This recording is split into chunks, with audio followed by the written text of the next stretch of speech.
Good morning, students. We are in chapter 2, which is reproduction in plant. And in previous video हम लोगों ने पढ़ा था growing plants from other parts of plants and crops, है ना। आज हम पढ़ेंगे vegetables और उसके आगे। तो स्टार्ट करते हैं। Growing of vegetables need too much care. Vegetable plants need to be watered regularly. Vegetables grow throughout the year, but some vegetables such as gourd, ladyfinger and brinjal etc. grow in summer. Similarly, some vegetables such as cauliflower, cabbage, green pea, carrot and radish grow in winter. तो सब्जियों को बढ़ने के लिए बहुत अधिक देखभाल की ज़रूरत होती है। ठीक है, सब्जियों के पौधे को कंटिन्यूअसली पानी दिया जाना चाहिए। सब्जियां साल भर उगती है, लेकिन कुछ सब्जियां ऐसे हैं जैसे कि भिंडी, बैंगन गर्मियों में उगते हैं। इसी तरह से कुछ सब्जियां जैसे फूल गोभी, हरी मटर, गाजर, मूली ठंड में उगती हैं। ठीक है, different plants not only grow in different season but they also need different types of soils. Rice and jute grow well in clayey soil, which can hold plants in water. On the other hand, wheat, jowar and bajra grow in sandy soil, which do not need much water.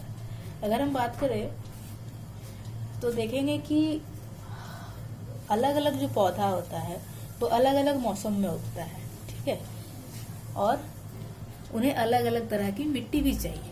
जैसे कि चावल और jute की फसल के लिए उन्हें पानी की आवश्यकता ज़्यादा होती है, और बालू की मिट्टी में उगते हैं आपके गेहूं, ज्वार और बाजरा। इन्हें पानी की ज़्यादा ज़रूरत नहीं होती है। ठीक है, फिर है आपका cotton grows well in black soil whereas tea plants grows in wet soil of hill areas. Maize grow well in dry soil. Coconut trees grow well in sandy soil near the sea. तो काली मिट्टी में cotton अच्छी तरह से बढ़ता है। जहाँ पहाड़ी क्षेत्र होता है वहाँ की गीली मिट्टी में चाय के पौधे बढ़ते हैं। ठीक है, सूखी मिट्टी में मकई अच्छी तरह से उगती है, और समुद्र के पास जो बालुई मिट्टी होती है उसमें नारियल के पेड़ अच्छी तरह उगते हैं। नेक्स्ट है आपका getting good yield from crops. Getting good yield from crops मतलब फसलों को अच्छी तरह उपज के लिए हमें क्या क्या करने की जरूरत होगी. For getting good yield from crops soil has to be prepared accordingly. Also the following things are needed to be kept in mind. तो फसलों से अच्छी उपज पाने के लिए मिट्टी को अच्छे उसी हिसाब से तैयार करना होता है.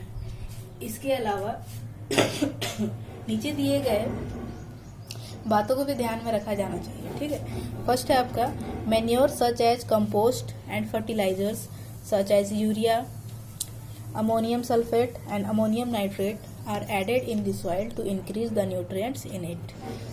तो खाद जैसे कि आपका अमोनियम नाइट्रेट और अमोनियम सल्फेट को मिट्टी में मिलाया जाता है ताकि मिट्टी का न्यूट्रिएंट्स बढ़ाया जा सके. ठीक है, सेकेंड है आपका irrigation in the soil is done with right amount of water at the right time. मिट्टी में कटाई के लिए, सिंचाई के लिए सही समय पर सही मात्रा में पानी के साथ की जाती है. नेक्स्ट है healthy seeds of the best variety are used.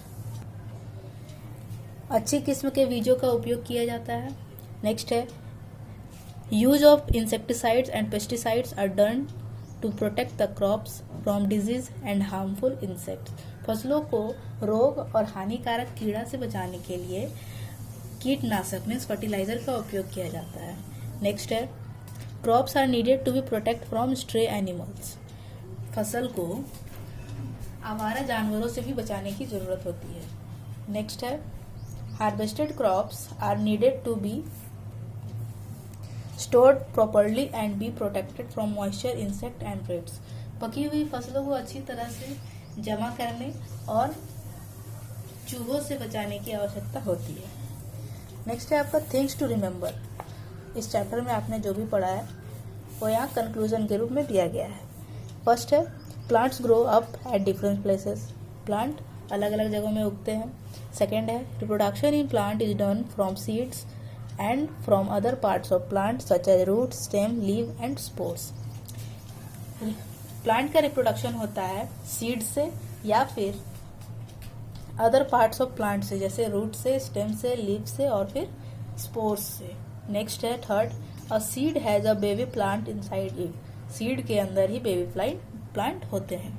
Fourth, the process और growing of plant from seed is called germination, seed से प्लांट में बढ़ने के प्रोसेस को ही हम जर्मिनेशन कहते हैं। फिफ्थ है seeds need good soil, air, water and warmth to grow into plants, seed को प्लांट में बढ़ने के लिए सीड को चाहिए अच्छा मिट्टी, हवा, पानी और गर्मी। ठीक है।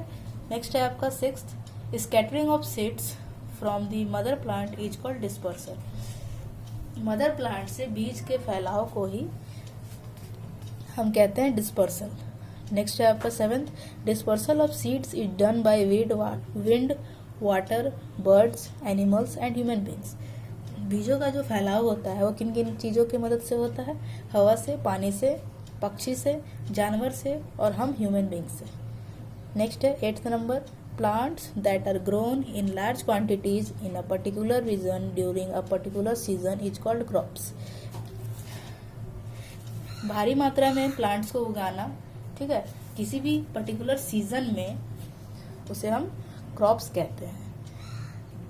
Next ninth number, kharif crops such as rice, maize, jowar and bajra are grown in summer, summer के सीजन में कौन कौन से फसल उगते हैं जिसे हम खारिफ क्रॉप कहते हैं, तो राइस, मेज, ज्वार और बाजरा का। ठीक है।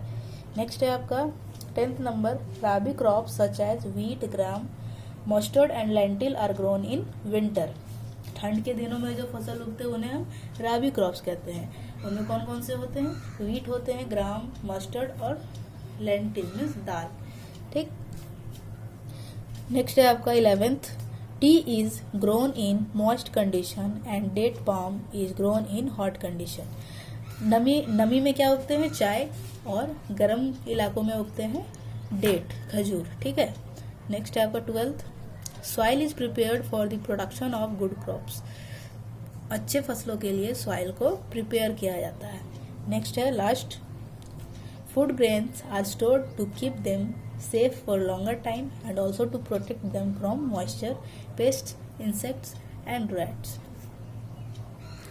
फूड ग्रेन्स जो है उन्हें अच्छे से स्टोर किया जाता है ताकि वो लंबे समय तक चले और उन्हें नमी से और इंसेक्ट से बचाकर रखा जाता है। तो ये आपके चैप्टर 2 थे, रिप्रोडक्शन इन प्लांट्स।